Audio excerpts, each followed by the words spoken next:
আল্লাহ রাব্বুল ইজ্জা ওয়াল জালালের দরবারে শুকরিয়া জ্ঞাপন করছি যে আল্লাহ তাআলা ইফতারির পূর্ব মুহূর্তে কায়েত ফাউন্ডেশনের আয়োজনে মালয়েশিয়ার রাজধানী কুয়ালালামপুরের জি টাওয়ার হোটেলে কিছু দিনই কথা শুনবার জন্য একত্রিত হওয়ার তৌফিক এনায়েত করেছেন। আমরা সকলেই আল্লাহ রাব্বুল ইজ্জা ওয়াল জালালের দরবারে শুকরিয়া জ্ঞাপন করছি। আমরা সবাই পড়ছি কালিমাতুশ শুকর, আলহামদুলিল্লাহ। আমি শুরুতে সূরাতুল বাকারার 158 নম্বর আয়াত তেলাওয়াত করেছি, যেখানে আল্লাহ তাআলা ইরশাদ করছেন, শাহরু রমাদান আল্লাযী উনজিলা ফীহিল কুরআন হুদাল লিন-নাস ওয়া বাইয়িনাতিন মিনাল হুদা ওয়াল ফুরকান। অর্থাৎ এই রমাদান মাসে কোরআনকে নাজিল করা হয়েছে এবং এটা হচ্ছে হুদাল লিন-নাস, মানুষের জন্য এটা হচ্ছে হেদায়েত স্বরূপ। আল্লাহ বলেননি যে হুদাল লিল মুত্তাকিন, মুত্তাকিদের জন্য হেদায়েত স্বরূপ, হুদাল লিল মুসাল্লিন, শুধুমাত্র মুসল্লিদের জন্য এই কোরআনটা হেদায়েত স্বরূপ, এরকম আল্লাহ বলেছেন? বলেননি। আল্লাহ তাআলা বলেছেন হুদাল লিন নাস, গোটা মানব মণ্ডলের জন্য এই কোরআনটা হচ্ছে হেদায়েত স্বরূপ। ওয়া বাইয়িনাতিন মিনাল হুদা, এবং হেদায়েতের সুস্পষ্ট নিদর্শন। ওয়াল ফুরকান, এবং সত্য মিথ্যার পার্থক্যকারী হিসেবে এই কোরআন এসেছে। It differentiate between right and wrong. আপনি যখন কোরআন পড়বেন, কোরআন বুঝবেন, কোরআনের মেজাজে যখন নিজের মেজাজকে সাজাবেন, কোনটা সত্য কোনটা মিথ্যা এটা আপনি আইডেন্টিফাই করতে পারবেন। ফুরকান, আপনার মধ্যে এরকম একটা ক্যাপাসিটি আসবে, আপনি শুনলেই বুঝবেন না এটা তো ভণ্ডামি, আপনি শুনলেই বুঝবেন না এটাই হক। এটার জন্য এত ফতোয়া জানা আপনার লাগবে না, এত ডক্টরেট ডিগ্রি আপনার লাগবে না, আপনি নিজেই বুঝতে পারবেন। এতটুকু আকল আল্লাহ তাআলা আমাদেরকে দিয়েছেন। তাহলে এটা হচ্ছে গোটা মানব মণ্ডলের জন্য হেদায়েত। আমাদের হিন্দু ভাইরা কোরআন থেকে হেদায়েত নিতে পারবে, আমাদের নাস্তিক ভাইরা কোরআন থেকে হেদায়েত নিতে পারবে, বৌদ্ধরা কোরআন থেকে হেদায়েত নিতে পারবে। এটা আমাদের শুধু নিজেদের একার সম্পদ না, আমরা মুসলিমরা শুধু এটা আমাদের কিতাব না, এটা মানব মণ্ডলের জন্য আল্লাহ তাআলা নাজিল করেছেন। এবং এই কিতাবটা আল্লাহ তাআলা এই বরকতময় রমাদানুল মুবারাকে নাজিল করেছেন।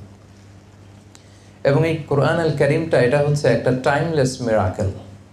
আই রিপিট, আমি আবারও বলছি, এই কোরআনে কারীম এটা হচ্ছে একটা টাইমলেস মিরাকেল, আলটিমেট মিরাকেল। এটা হচ্ছে এমন একটা মুআজিজা যেটা চিরন্তন মুআজিজা, এটার মুআজিজার কোনো শেষ নাই।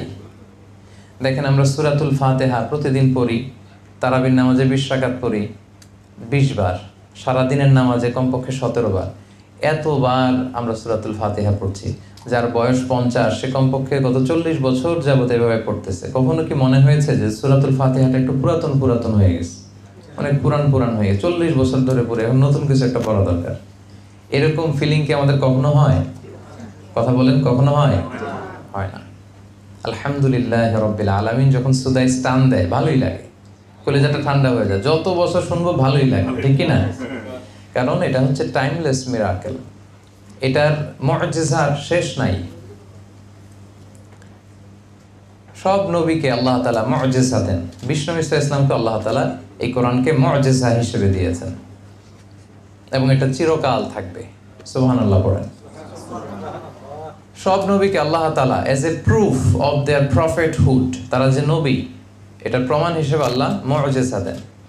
এবং সব মুআজিজার ইতি ঘটে গিয়েছে, কিন্তু কোরআনের ইতি ঘটে নাই। আপনারা একটু খেয়াল করলেই বুঝবেন, দাউদ আলাইহিস সালামকে আল্লাহ তাআলা মুআজিজা দিয়েছেন, এবং আল্লাহ তাআলা বলেছেন ওয়া আলান্না লাহুল হাদিদ, আমি দাউদ নবীর জন্য লোহাকে নরম করে দিয়েছি। দাউদ আলাইহিস সালাম যদি লোহার মধ্যে টাচ করতেন, মুহূর্তে লোহা গলে নরম হয়ে যেত। ওই গলিত লোহা দিয়ে তিনি অনেক কিছু বানাতে পারতেন। কিন্তু মজার ব্যাপার হচ্ছে, দাউদ আলাইহিস সালাম যখন ইন্তেকাল করলেন, পৃথিবীর আর কেউ কি লোহা ধরলে গলে নরম হতো? সবাই বলবেন নরম হতো না। দাউদ আলাইহিস সালাম ইন্তেকাল করলেন, উনি শেষ, সাথে সাথে ওনার মুআজিজাও শেষ। কেউ আর লোহা ধরে গলাতে পারেনি, নরম করতে পারেনি। মূসা আলাইহিস সালামকে as a proof of his prophethood, তার নবুয়তের প্রমাণ হিসেবে আল্লাহ মুআজিজা দিয়েছিলেন একটা লাঠি। সবাই বলেন, কি দিয়েছিলেন? লাঠি। এটা গেড়ে দিলে গাছ হয়ে যেত, সাগরে বাড়ি মারলে আল্লাহর নামে রাস্তা হয়ে যেত, ফেরাউনের সামনে রেখে দিলে এটা হাইয়াতান তাসাআ, সাপ হয়ে যেত। মূসা আলাইহিস সালাম ইন্তেকালের পরেও বনী ইসরাইলের মাঝে এই লাঠিটা ছিল। তাবুতের ভেতরে ছিল। তাবুত বাকিয়াতুম মিন আলী মুসা ওয়া আলী হারুন, এখানে ছিল মুসা আলাইহিস সালামের ব্যবহৃত পাগড়ি ছিল, জামা ছিল, এই লাঠিটাও ছিল। কিন্তু এই লাঠি আর কেউ ধরলে কি সাপ হতো? কথা বলেন। এই লাঠি দিয়ে আর কেউ লোহিত সাগরে আছাড় মারলে কি রাস্তা হতো? হতো না। তার মানে নবী বিদায়, সাথে সাথে নবীর মুআজিজাও বিদায়। ঈসা আলাইহিস সালামের মুআজিজা ছিল আরো চমকপ্রদ। উনি মাটি দিয়ে পাখি বানাতেন, তারপরে ফু দিলে এটা জীবন্ত পাখি হয়ে উড়ে চলে যেত। ওয়া উবরিউল আকমাহা ওয়াল আবরাসা ওয়া উহিল মাউতা বিইذنিল্লাহ। উনি অন্ধ রোগীর চোখে হাত বুলিয়ে দিলে অন্ধ ব্যক্তি দৃষ্টিশক্তি ফিরে পেত। ধবল রোগী কুষ্ঠ রোগীর গায়ে টাচ করে দিলে সাথে সাথে মুহূর্তে ভালো হয়ে যেত। মৃত লাশের সামনে দাঁড়িয়ে যদি বলতেন ইয়া আব্দুল্লাহ কুম বিইذনিল্লাহ, হে আল্লাহর বান্দা আল্লাহর আদেশে দাঁড়াও, মুহূর্তে দাঁড়িয়ে যেত। অনেক ইসরায়েলি বর্ণনাতে এমনও এসেছে যে ওনার যখন হরিণের গোশত খেতে ইচ্ছে হতো, ঈসা আলাইহিস সালাম হরিণ ধরে জবাই করতেন, জবাই করে হরিণের গোশত খেতেন, কিন্তু হাড্ডিগুলো খেতেন না, হাড্ডিগুলো রেখে দিতেন। হরিণের গোশত উনি আগুনে ঝলসে খাওয়া শেষে হাড্ডিগুলোর দিকে ইঙ্গিত করে বলতেন কুম বিইذনিল্লাহ, আল্লাহর আদেশে উঠে যাও। মুহূর্তে এই মরা হাড্ডি থেকে জীবন্ত হরিণ হয়ে লাফিয়ে লাফিয়ে জঙ্গলে চলে যেত। সুবহানাল্লাহ ওয়া বিহামদিহি। তো ঈসা আলাইহিস সালাম আবার ইন্তেকাল করেননি, একজন নবী কেবল ইন্তেকাল করেননি, ঈসা আলাইহিস সালাম। বাল রাফাআহুল্লাহ ইলাইহি, আল্লাহ তাআলা তার দিকে ওনাকে উঠিয়ে নিয়েছেন, উনি আবার আসবেন। তো ওনাকে মারার জন্য বনি ইসরাইলের লোকেরা এক লোককে পাঠালো, যাও তুমি ঈসাকে মেরে আসো। তো সে মারতে যেয়ে এই ঘটনাটা খেয়াল করে বোঝান। তাদেরই একজন লোককে বনি ইসরাইল বলল, যাও ঈসাকে মারার জন্য এই ঘরে ঢুকো। তো ঢুকার সাথে সাথে আল্লাহ তাআলা ঈসা আলাইহিস সালামকে বাল রাফাআহুল্লাহ আকাশে উঠিয়ে নিলেন। আর যেই লোকটাকে মারার জন্য তারা কিলিং মিশনে পাঠালো, তার চেহারাটাকে আল্লাহ ঈসা আলাইহিস সালামের চেহারা করে দিলেন। এবার ওরা বলে, ঘটে নাকি, আসে না কেন আমাদের কিলার তো ফিরে না, দেখি তো কি হয়েছে। এবার সবাই যে ঘরের ভিতরে ঢুকে দেখে এই তো ঈসা বসে আছে। বলেন তো এটা কি ঈসা না মিসা? আসলে ঈসা কোথায়? বাল রাফাআহুল্লাহ, আল্লাহ তাআলা তো ঈসা আলাইহিস সালামকে উঠিয়ে নিয়েছেন। আর তাদের লোকের চেহারা আল্লাহ ঈসা আলাইহিস সালামের চেহারার মতো বানিয়ে দিয়েছেন। তারা ঢুকে দেখে এই তো ঈসা। তো একে পরে এরা হত্যা করে শুলে চড়ায়। আল্লাহ বলেন না, ওমা কতালুহু ওমা সলাবুহু ওয়ালাকিন শুববিহা লাহুম, তোমরা ঈসাকে হত্যাও করতে পারোনি, শুলেও চড়াতে পারোনি, বরং তোমাদের একজন লোকের চেহারাই আল্লাহ ঈসার চেহারা বানিয়ে দিয়েছে। তো ঈসা আলাইহিস সালাম ইন্তেকাল করেননি, উনি আকাশে আছেন, আবার আসবেন। তো এই যে ঈসা আলাইহিস সালামের মুআজিজা, উনি মৃত লাশকে যদি বলেন দাঁড়াও, এটা জীবিত হয়ে যায়। ওনার ইন্তেকালের পরে পৃথিবীর কোনো পোপ, খ্রিস্টানদের যে পোপ, তারা যদি কোনো মৃত লাশের সামনে দাঁড়িয়ে বলে দাঁড়াও, দাঁড়াবে? কোনো লাশ দাঁড়াবে? অন্ধ কোনো লোকের চোখে হাত বুলিয়ে দিলে কি দৃষ্টি ফিরে পাবে? পাবে না। তার মানে নবীরও বিদায়, সাথে সাথে নবীর মুআজিজাও বিদায়। কিন্তু বিশ্বনবী মুহাম্মদুর রাসূলুল্লাহ সাল্লাল্লাহু আলাইহি ওয়াসাল্লামের প্রতি আল্লাহ তাআলা এই যে কোরআনকে সবচেয়ে বড় মুআজিজা করে নাজিল করেছেন। বিষ্ণু ইসা ইসলাম ইন্তেকাল করেছেন, কোরআনকে ইন্তেকাল করেছেন। বিষ্ণু ইসা ইসলাম বিদায় নিয়েছেন, কোরআনও তো বিদায় নিছে না? হ্যাঁ, কোরআন আছে না নাই? কোরআন কিন্তু আমাদের মধ্যে আছে। বিষ্ণু ইসা ইসলাম চলে গিয়েছেন, কোরআন যায় নাই। বিষ্ণু ইসা ইসলাম বিদায় নিয়েছে, কোরআন বিদায় নেয়নি। Up until the day of judgment, কিয়ামত পর্যন্ত এই কোরআন আমাদেরকে হেদায়েত দিয়েই যাবে। এজন্য আল্লাহ তাআলা বলেছেন হুদাল লিন্নাস শাহরু রমাদান আল্লাযী উনজিলা ফীহিল কুরআন হুদাল লিন্নাস, গোটা মানব মণ্ডলীর হেদায়েতের জন্য আল্লাহ তাআলা এই কোরআনকে নাজিল করেছেন। কিতাবুন আনজালনাহু ইলাইকা লিতুখরিজান নাসা মিনাল যুলুমাতি ইলান নূর। ও নবী, আমি অন্ধকারাচ্ছন্ন মানুষগুলোকে অনেকগুলো অন্ধকার থেকে একটি আলোর দিকে, আলোকবর্তিকার দিকে নিয়ে যাওয়ার জন্য এই কোরআনকে নাজিল করেছি। সুবহানাল্লাহ ওয়া বিহামদিহি। তাহলে প্রথম কথা আমরা বুঝলাম যে এটা হচ্ছে হুদাল লিন্নাস, শুধু মুসলমানদের কিতাব না, বরং গোটা মানব বিশ্বের কিতাব। 2 নম্বর আমরা বুঝলাম এটা হচ্ছে টাইমলেস মিরাকেল। এটা এমন একটা মিরাকেল, এটা শেষ নাই, যে এটা নিয়ে আসছে নবী চলে গেছে বাট এটা যায় নাই, কারণ এটা মিন সিফাতিল্লাহ, আল্লাহ তাআলার সিফাত। এই কোরআনের লয় নাই, ক্ষয় নাই, এটার কোনো ধ্বংস নাই। কিয়ামত পর্যন্ত গোটা মানব মণ্ডলীর হেদায়েতের জন্য এই কোরআনকে কিন্তু আল্লাহ তাআলা অবশিষ্ট রাখবেন। ইভেন কোরআনের সবগুলো কপি যদি আগুন দিয়ে জ্বালিয়েও দেওয়া হয়, আমাদের হাফেজে কোরআনদের হৃদয়ে কোরআন আছে না নাই? আমরা 10 জন হাফেজকে একসাথে বসালে তাদের মাধ্যমে কোরআনকে আবার লিখে নিতে পারবো, প্রিন্ট করে নিতে পারবো, ঠিক কিনা? এজন্য এটা হচ্ছে টাইমলেস মিরাকেল।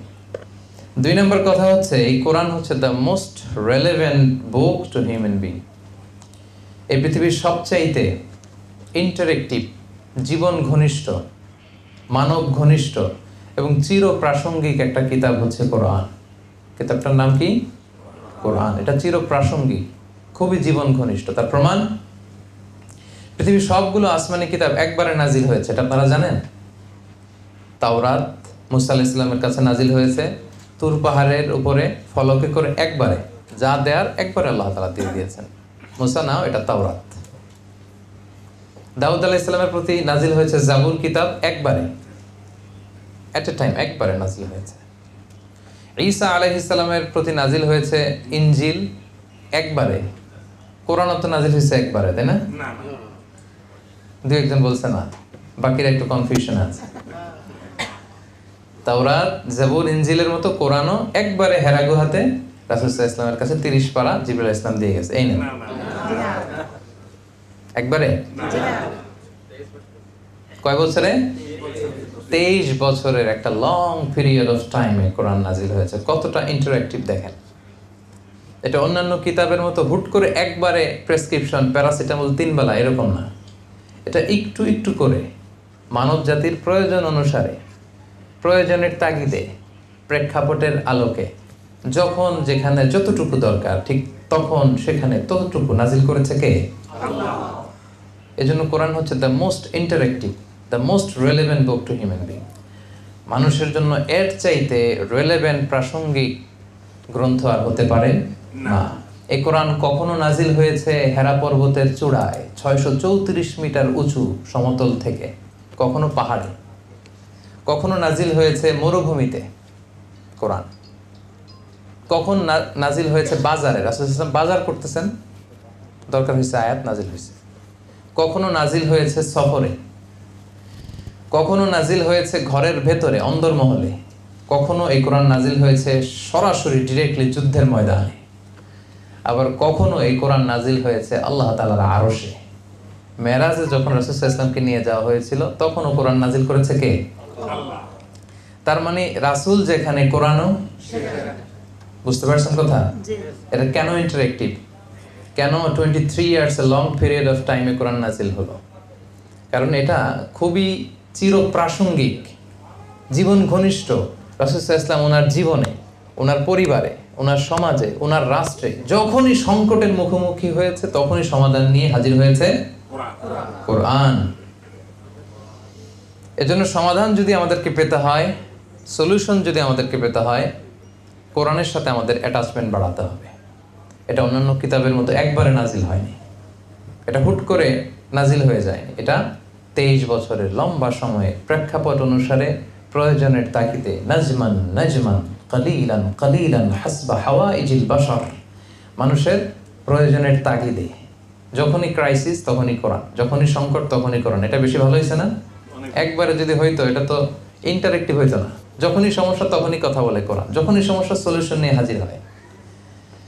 তাহলে আমরা বুঝলাম কোরআন হচ্ছে হুদাল লিন্নাস, মানব মণ্ডলীর জন্য হেদায়েত। আমরা বুঝলাম এটা হচ্ছে টাইমলেস মিরাকেল, এটার অলৌকিকত্বের শেষ হবে না কখনো। 3 নম্বরে আমরা বুঝলাম এটা the most relevant and interactive book ever for human being. মানুষের জন্য সবচাইতে প্রাসঙ্গিক ইন্টারেক্টিভ একটা কিতাব। এবং যখনই আমাদের crisis, it's a problem solving methodology হিসেবে, প্রবলেম সলভিং বুক হিসেবে সমাধান নিয়ে আমাদের সামনে হাজির হয়। এরপর কোরআন হচ্ছে আমাদের গাইড টু সাকসেস। আমরা যদি সফল হতে চাই এই জীবনে, কোরআন হচ্ছে আমাদের গাইড বুক। আমি প্রশ্ন করব, আপনারা উত্তর দেন। বলেন তো, এই পৃথিবীতে সবচাইতে সফল ব্যক্তি কে? এই 3-4 জন বলতে পারছে যে মুহাম্মদ রাসূলুল্লাহ সাল্লাল্লাহু আলাইহি ওয়াসাল্লাম। বাকিদের মতে কে বলেন? এই পৃথিবীতে সবচাইতে সফল ব্যক্তি কে আপনার মতে? বলেন তো। এবার উত্তর দেওয়ার সংখ্যা আরো কয়েকজন বাড়ছে। এবার পেছনে যারা উত্তর দেন নাই বলেন, আপনাদের মতে এই পৃথিবীতে সবচাইতে সফল ব্যক্তি কে? বলেন তো। কোনো সন্দেহ আছে? এই যে মাইকেল এইচ হার্টের নাম শুনছেন না? একটা বই লিখে বিখ্যাত হয়েছেন, দি 100 নামে একটা বই, the most influential person in history. সেখানে তিনি পৃথিবীর 100 জন মহামনীষী সফল ব্যক্তিদের তালিকা করেছিলেন। সেখানে তালিকা 1 নম্বরে রেখেছিলেন কার নাম? মুহাম্মদ রাসূলুল্লাহ সাল্লাল্লাহু আলাইহি ওয়াসাল্লাম। তাহলে উনি যে পৃথিবীর সবচেয়ে সফল ব্যক্তি ছিলেন, এই ব্যাপারে কি সবাই একমত? দ্বিমত নাই কেউ? সবাই একমত? আচ্ছা আচ্ছা, তাহলে সবার উত্তর মিলে গেল। এবার বলেন তো, এই যে পৃথিবীর মহাসফল যে ব্যক্তিটা ছিলেন মুহাম্মদ রাসূলুল্লাহ, ওনার গাইড বুকটা কি ছিল বলেন? হ্যাঁ, ওনার গাইড বুকের নাম ছিল কোরআন। আমরা সবাই একমত, পৃথিবীতে সবচাইতে সফল ব্যক্তি হচ্ছেন তিনি, এবং ওনার যে গাইড বুকটা ছিল সেটা হচ্ছে কোরআন। সো আমরা যদি এই পৃথিবীতে সফল হতে চাই, সফলতার দেখা যদি পেতে চাই, তাহলে এই গাইড বুকটা আমাদের মানার দরকার আছে না নাই? এটা হচ্ছে সলিউশন হাজির করে। আপনি যেই সমস্যায় পড়েন না কেন, আপনার জীবনের পরতে পরতে যত সমস্যা আসে, যত ধরনের ঝামেলা আসে, সবগুলোর সমাধান আপনি এই কোরআনে পাবেন। কারণ আল্লাহ তাআলা বলেন, মা ফাররাতনা ফিল কিতাবি মিন শাই, এই কিতাবে আমি কিছু বাকি রেখে দেইনি। তোমাদের সফলতার জন্য যা দরকার তার সব কিছু কোরআনের ভিতরে নাজিল করেছেন কে? আল্লাহ তাআলা কিন্তু সবটুকু নাজিল করেছেন। তাহলে এটাও আমরা বুঝলাম যে এটা হচ্ছে আমাদের গাইড টু সাকসেস। আমরা যদি সফল হতে চাই, আমরা মুসলিম হিসেবে সবার আগে সমাধান খুঁজবো কোরআনে। এজন্য সম্মানিত শুধু কোরআন নাজিলের মাসে আমাদের ব্রত হওয়া উচিত যে কোরআনের সাথে আমরা আমাদের অ্যাটাচমেন্ট কত বাড়াতে পারি, কত বেশি বেশি তেলাওয়াত করতে পারি, কত বেশি এটার অর্থ করতে পারি। আল্লাহর হাবিব সাল্লাল্লাহু আলাইহি ওয়াসাল্লাম সহিহ মুসলিমের বর্ণনায় বলেন, ইকরাউল কুরআন ফাইন্নাহু ইয়াতি ইয়াউমাল কিয়ামাতি শাফিআন লিআসহাবি। তোমরা বেশি বেশি কোরআন তেলাওয়াত করো, কেননা এই কোরআন তেলাওয়াতকারীর জন্য কিয়ামতের দিন এই কোরআন আল্লাহর সামনে শাফাআতকারী হিসেবে আবির্ভূত হবে। শাফিআন লিআসহাবি, আপনার জন্য সুপারিশ করবে, আপনার পক্ষে কোরআন আল্লাহর সাথে বিতর্ক করবে। সুবহানাল্লাহ। সে বলবে, আল্লাহ এই তেলাওয়াতকারীকে তুমি ক্ষমা করো, আল্লাহ তাকে তুমি জান্নাত দাও। যতক্ষণ না তাকে আল্লাহ তাআলা জান্নাতি হিসেবে ঘোষণা না দিবে, এই কোরআন আল্লাহর সামনে তর্ক করতেই থাকবে। সুবহানাল্লাহ পড়বেন না? সুবহানাল্লাহ। ইকরাউল কুরআন ফাইন্নাহু ইয়াতি ইয়াউমাল কিয়ামাতি শাফিআন লিআসহাবি। এই কোরআন কিন্তু আমাদের জন্য সুপারিশকারী হয়ে আসবে সম্মানিত ভাইরা, এবং এই কোরআন অধ্যয়নের মধ্যেই রয়েছে আমাদের আলোক স্নাত মুক্তি। এজন্য আমরা এই কোরআন নাজিলের মাসে বেশি বেশি যেন কোরআন তেলাওয়াত করি। আপনারা প্রতিদিন কোরআন তেলাওয়াত করেন তো নাকি? সবাই করেন? হ্যাঁ, করেন না অনেকে? না, যারা করেন না একটু কোরআন তেলাওয়াত করার চেষ্টা করবেন। কোরআনের প্রতি আমাদের কিছু দায়িত্ব আছে। হ্যাঁ, কোরআনের জন্য জীবন দিয়ে দিব, রক্ত দিয়ে দিব, এই যে আবেগটুকু আমাদের সবার আছে, কিন্তু আমরা কোরআনের প্রতি যে দায়িত্ব আছে, ওয়াজিবুনা নাহওয়াল কোরআন, এটা পালন করতে চাই না। আজকে এই দায়িত্বটুকু আপনাদেরকে বুঝিয়ে দিব যে কোরআনের প্রতি আমাদের আসলে দায়িত্বটুকুন কি। 7টা দায়িত্ব আছে কোরআনের প্রতি আমাদের। 7টা দায়িত্বের কথা আজকে আমরা এখানে উপস্থাপন করবো ইনশাআল্লাহ। এই যে এই কোরআনের কথা শুনলাম, এটা টাইমলেস মিরাকেল, এটা সলিউশন হাজির করে, এটা এত মহিমান্বিত, এটা লৌহে মাহফুজ আল্লাহ সংরক্ষণ করেছেন, এটা আমাদের জন্য সুপারিশ করবেন। এটা আল্লাহ সব কিছুর উপর নাজিল করতে চেয়েছিলেন, পরে আমাদের উপর নাজিল করেছেন। এই কোরআনের প্রতি আমাদের 7টা দায়িত্ব আছে। কয়টা? এই 7টা দায়িত্ব আজকে আমরা শেয়ার করবো। 1 নম্বর দায়িত্ব হচ্ছে, মনোযোগ দিয়ে শুনতে হবে, 1 নম্বর দায়িত্ব হচ্ছে রিসাইটেশন উইথ তারতিল। আল্লাহর কোরআনকে ইচ্ছা মতো তেলাওয়াত করা যায় না। আপনি পৃথিবীর যে কোনো বই খুললেই কিভাবে পড়তে হয় আপনি পড়তে পারবেন, কিন্তু কোরআন যখন পড়তে চান তার একটা নিয়ম নীতি আছে। কোরআন বলে ওয়ারাত্তিলিল কোরআনা তারতিলা, কোরআনকে তারতিলের সাথে তেলাওয়াত করতে হবে, ধীর স্থিরভাবে কোরআন তেলাওয়াত করতে হয়।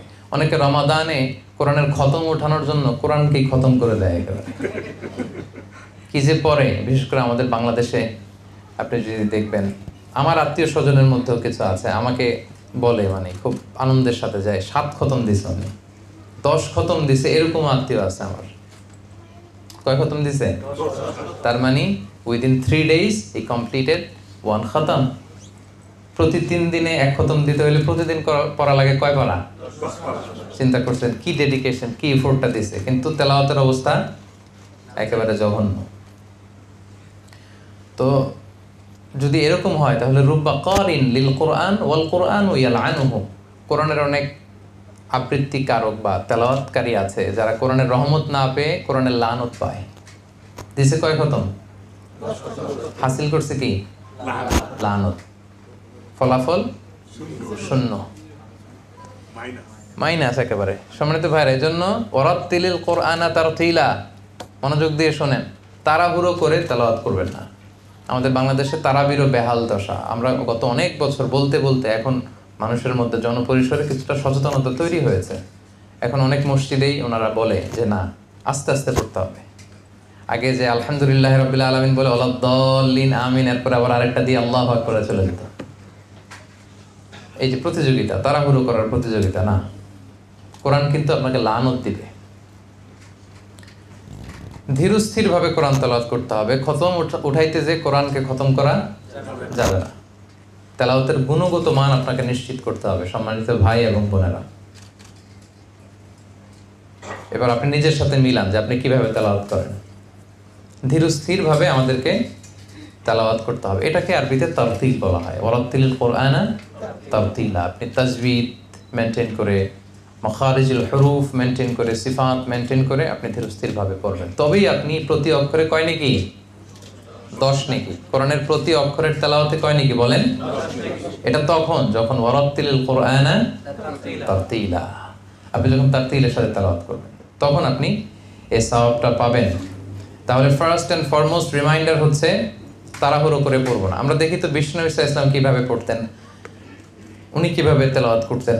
আনাস রাদিয়াল্লাহু তাআলা আনহু বলেন, কানা রাসূল সাল্লাল্লাহু আলাইহি ওয়াসাল্লাম ইয়ামুদ্দু বিহা সাওতাহু মাদ্দান। রাসূল সাল্লাল্লাহু আলাইহি ওয়াসাল্লাম টেনে টেনে কোরআনের আয়াত তেলাওয়াত করতেন, টেনে টেনে পড়তেন।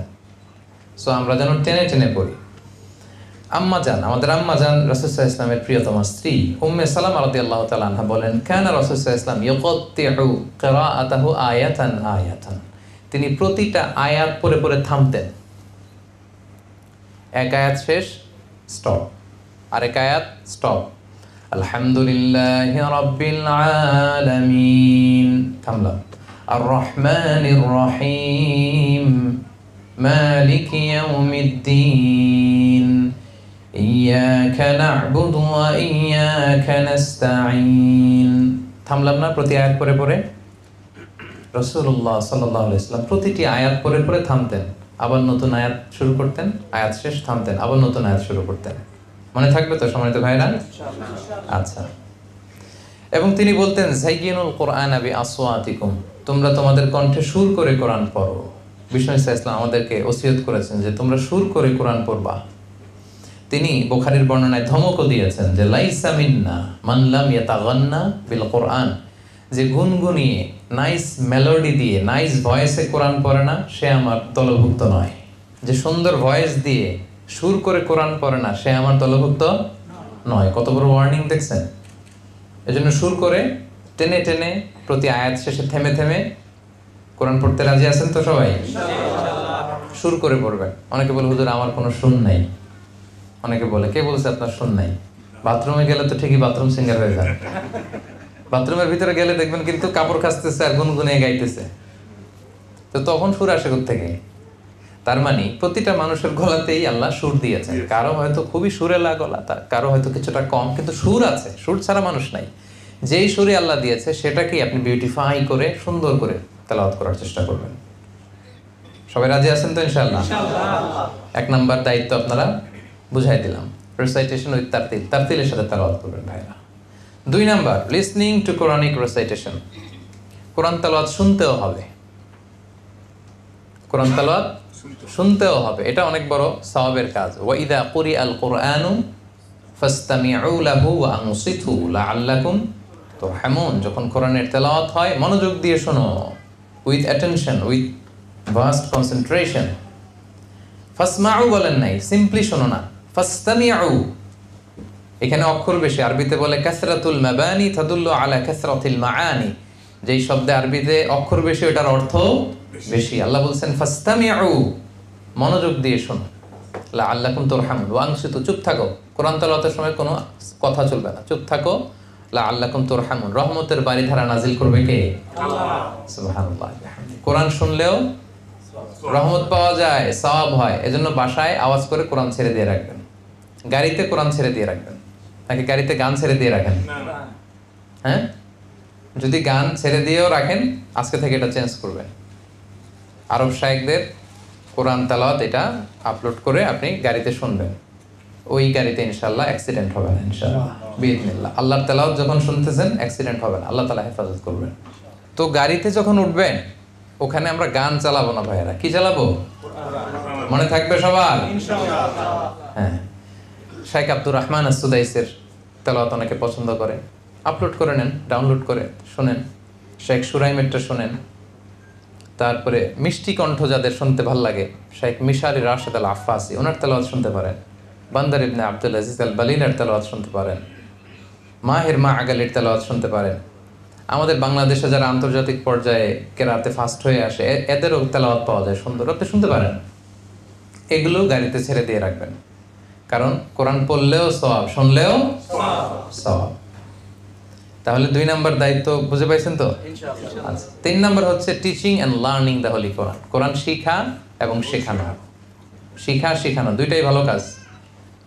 শিখতে হবে, শেখাইতে হবে, শেখার কোনো শেষ নাই। আমি বাংলাদেশে থাকতে বিভিন্ন জায়গায় কেরাতও পড়তাম, একটু একটু আলোচনাও করতাম। মিশরে যখন গিয়েছি আমাদের কেরাত আলহামদুলিল্লাহ শুদ্ধ ছিল, কিন্তু মিশরের অনেক আরব শায়েখদের কাছে যখন আমরা পড়তাম বলতো এইটা এইভাবে হয় না, এইভাবে, এটা এইভাবে আদায় করতে হবে।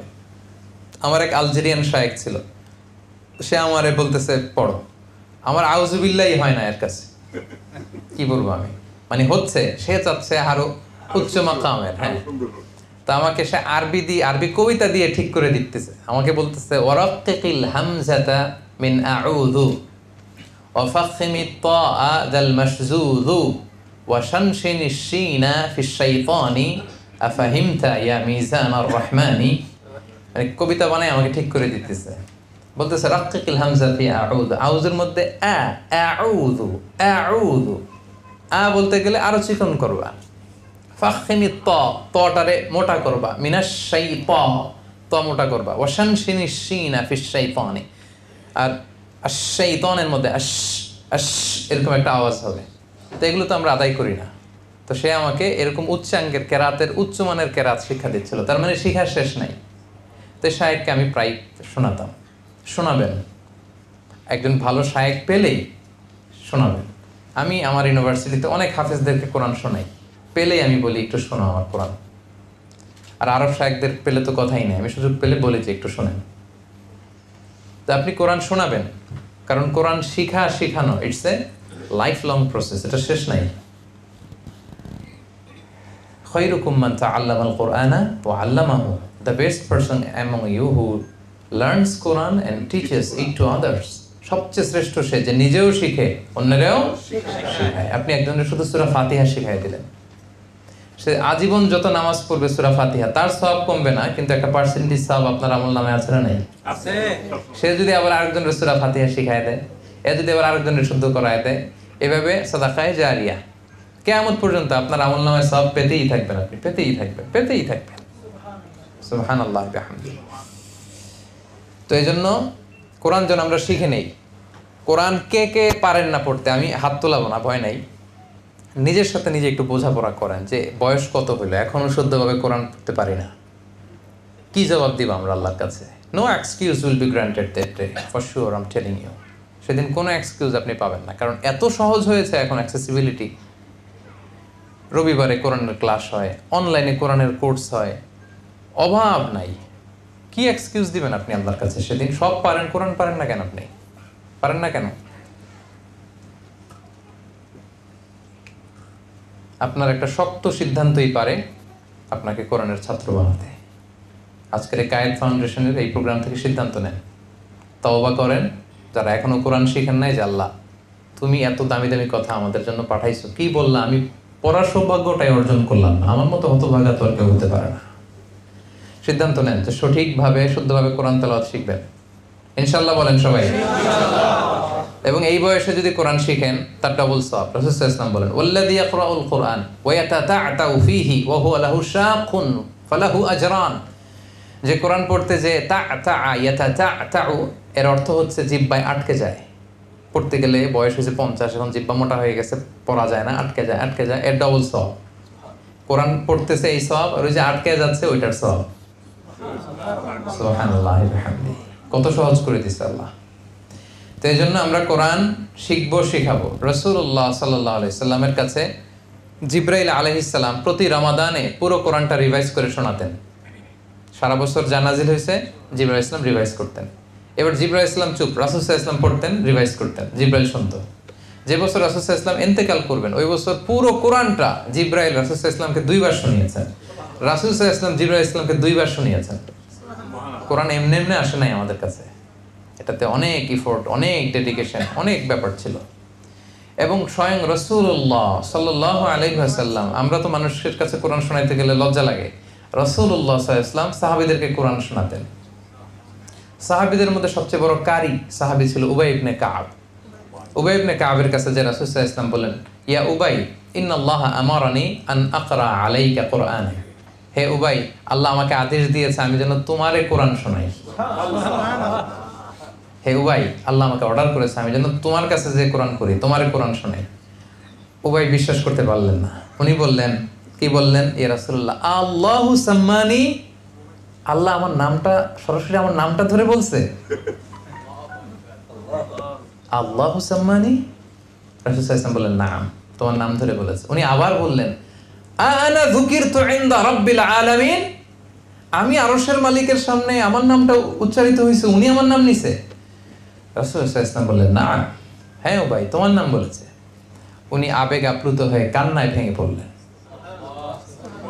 রাসূলুল্লাহ সাল্লাল্লাহু আলাইহি ওয়াসাল্লাম উবাই ইবনে কাবকে কোরআন শোনাতেন। ইবনে মাসউদ রাদিয়াল্লাহু তাআলা আনহুকে, এগুলো সব বুখারীর হাদিস, সংক্ষেপে আমি শুধু শোনাচ্ছি। ইবনে মাসউদ রাদিয়াল্লাহু তাআলা আনহুকে বললেন, ইবনে মাসউদ ইকরা আলাইয়াল কোরআন, তুমি একটু কোরআন পড়ো তো। ইবনে মাসউদ বললেন, আকরাউ আলাইকা ওয়া আলাইকা উনজিল ইয়া রাসূলুল্লাহ, আপনার কাছে কোরআন নাজিল হয়, আপনার সামনে আমি কিভাবে কোরআন পড়বো?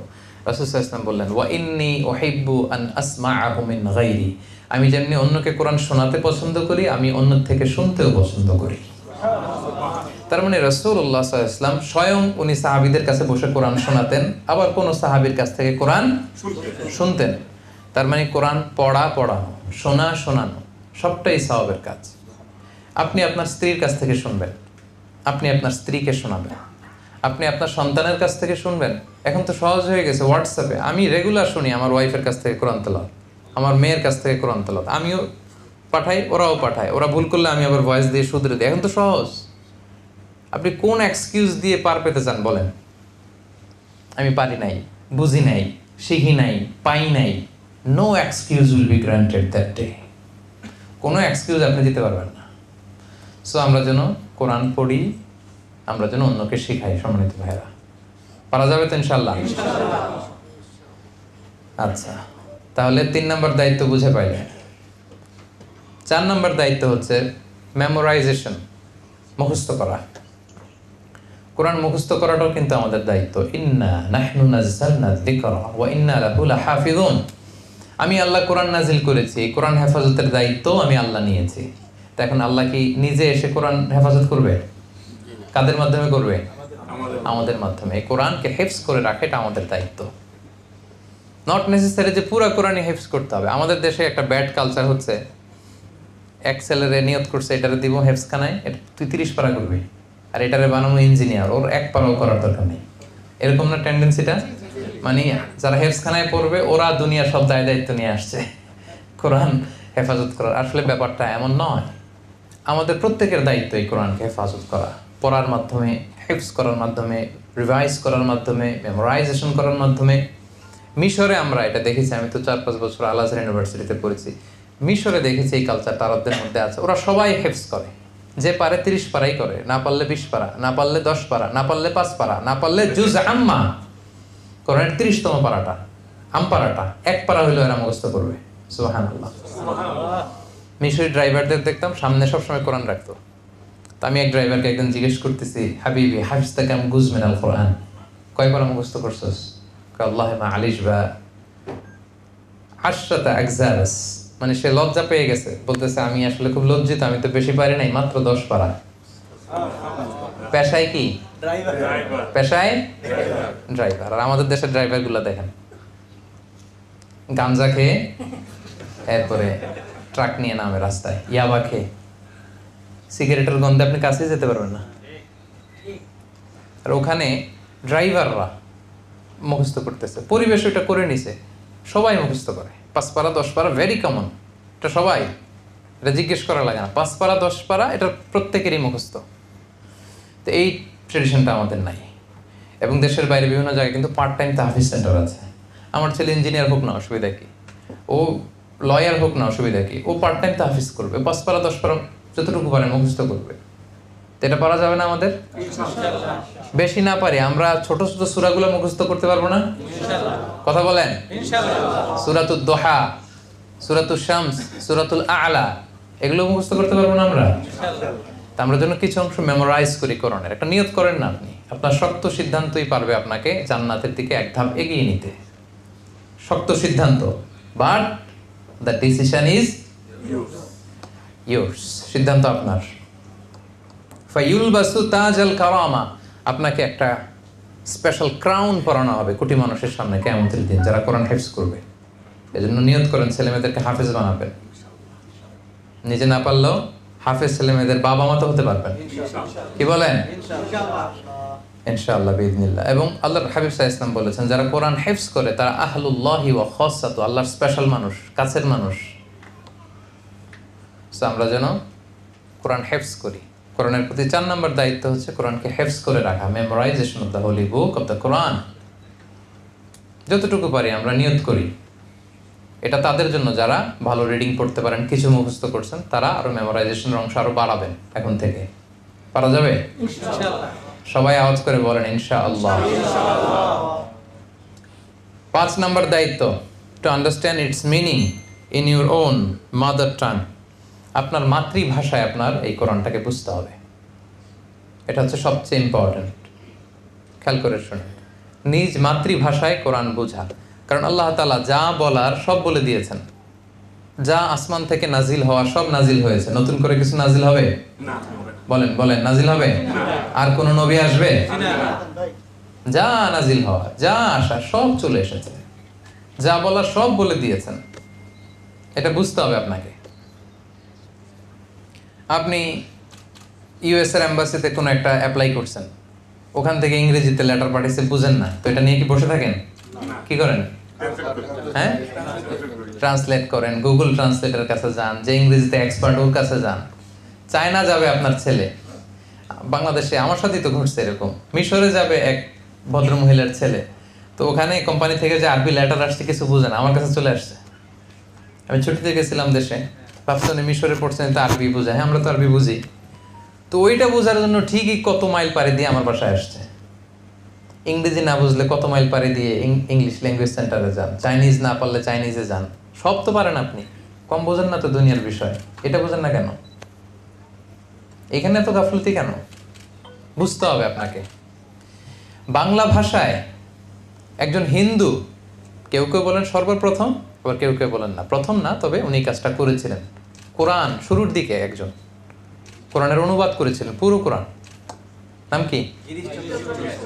গিরিশচন্দ্র সেন। ধর্ম হিন্দু। ধর্ম কি? হিন্দু। তো হিন্দু হয়ে কোরআনের অর্থ বুঝে, তুমি বুঝো না কেন? আল্লাহ যদি এটা বলে, সিম্পল।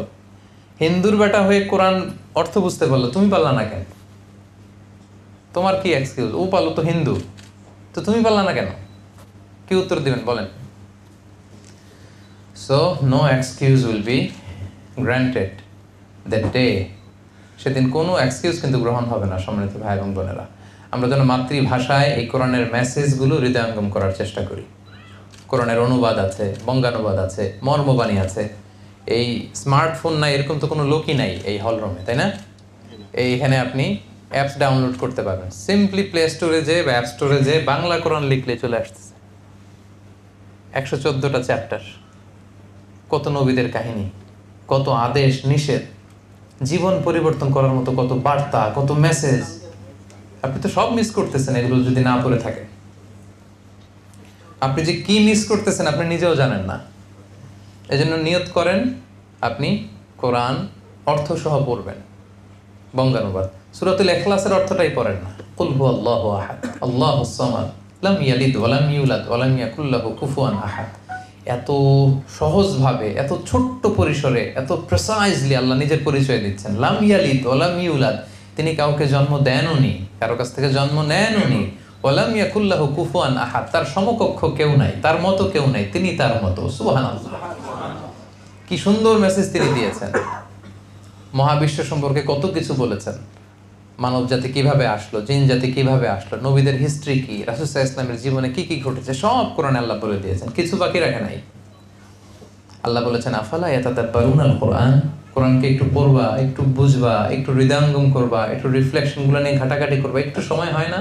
আমা আলা কুলুবিন আকফালুহা, নাকি তোমাদের মনের অন্তরে তালা ঝুলে আছে? আল্লাহ বলেন যারা কোরআনের অর্থ, এটার মেসেজটা বুঝতে চায় না, ওদের অন্তরে তালা ঝুলে আছে। এই অন্তরের মনের জট, চিন্তা জট, এই তালা খুলতে হবে আপনাকে কোরআন দিয়ে। নিয়ত করেন যে প্রতিদিন আমরা কোরআনের অর্থ পড়বো, অর্থ বুঝবো। ইনশাআল্লাহ, 3 জন বলছে খালি পড়বেন ইনশাআল্লাহ, সবাই পড়বেন ইনশাআল্লাহ। এবার সাউন্ড হয়েছে অনেক। তো সম্মানিত ভাইরা, এগুলো হচ্ছে রিমাইন্ডার। শক্ত একটা সিদ্ধান্ত আপনাকে নিতে হবে যে আমি কোরআন যদি না পারি আমি পড়তে শিখবো, আমি যদি পড়তে পারি আমি পরিমাণ বাড়াবো, আমি কিছু সূরা মুখস্থ করব, এরপরে আমি মাতৃভাষায় কোরআন পড়বো। আমি অনেক ইংরেজি পড়ুয়া মানুষকে চিনি, মাদ্রাসায় পড়ে নাই, কোনোদিন যায় নাই, ইংরেজি পড়ুয়া প্রতি রমাদানে কোরআনটাকে শুরু থেকে শেষ পর্যন্ত অনুবাদ করে, সহিহ বুখারী অনুবাদ করে ফেলেছে, মুসলিম অনুবাদ করে ফেলেছে। তো এরা ইংরেজি পড়ুয়া হয়ে পারলে আমরা পারবো না কেন? কি বলেন? হ্যাঁ, জাস্ট একটু চেষ্টার ব্যাপার, একটু আপনার শক্ত সিদ্ধান্তের ব্যাপার। আপনাকে শক্ত একটা সিদ্ধান্ত নিতে হবে যে আমি কোরআনের শুরু থেকে শেষ পর্যন্ত আল্লাহ কি বলেছে আমি শুনতে চাই। মনে চায় না?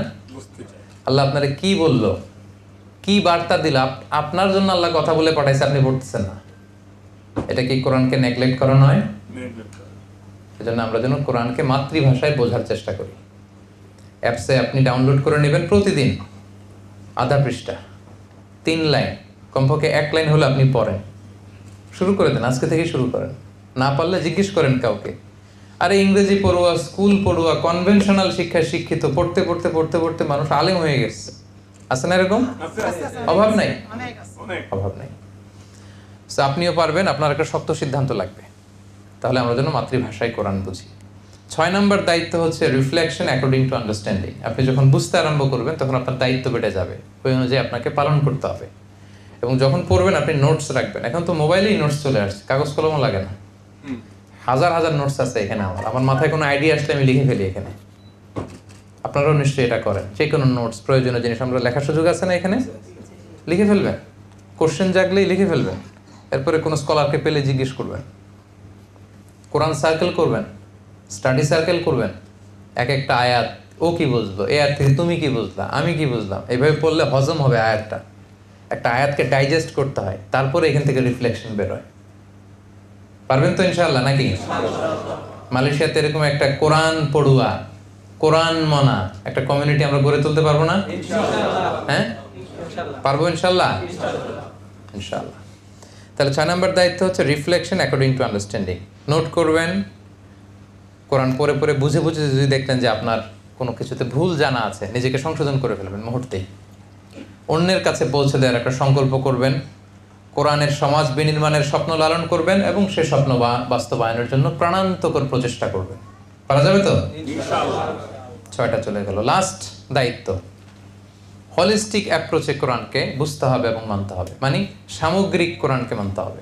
অনেকে এখানে পিস পিস করে, কি করে? কোরআনের শিক্ষা যদি পিস পিস করে, যে করে আল্লাহ ওরে পিস পিস করে ফেলবে। মানে এই বিষয়গুলো আমার ভালো লাগে আমি মানলাম, এগুলো সমস্যা।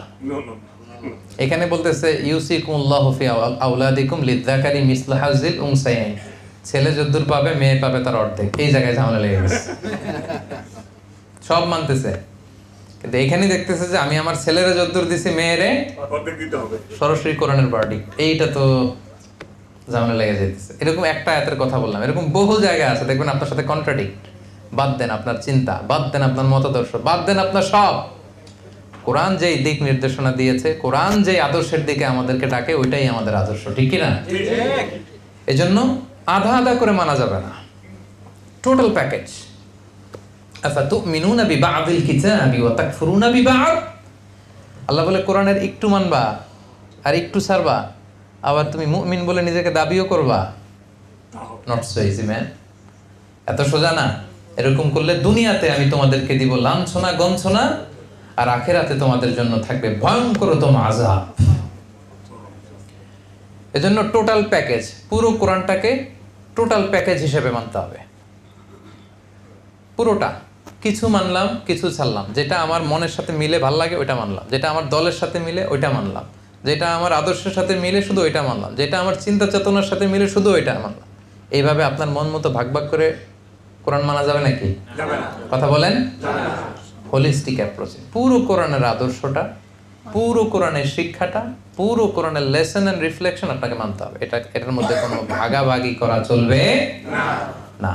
এই হচ্ছে 7টা দায়িত্ব। বুঝে পেয়েছেন আপনাদের দায়িত্ব? মনে থাকবে সবার? আমি 7টা আরেকবার একটু আপনাদের সামনে রিপিট করি। শুরুতে আমি কিছু ইন্ট্রোডাক্টরির কথা বলেছিলাম, তারপরে বলেছিলাম 1 নম্বর দায়িত্ব হচ্ছে আমাদের রিসাইটেশন উইথ তারতিল, অর্থাৎ তারতিলের সাথে ধীরস্থিরভাবে কোরআন তেলাওয়াত করতে হবে।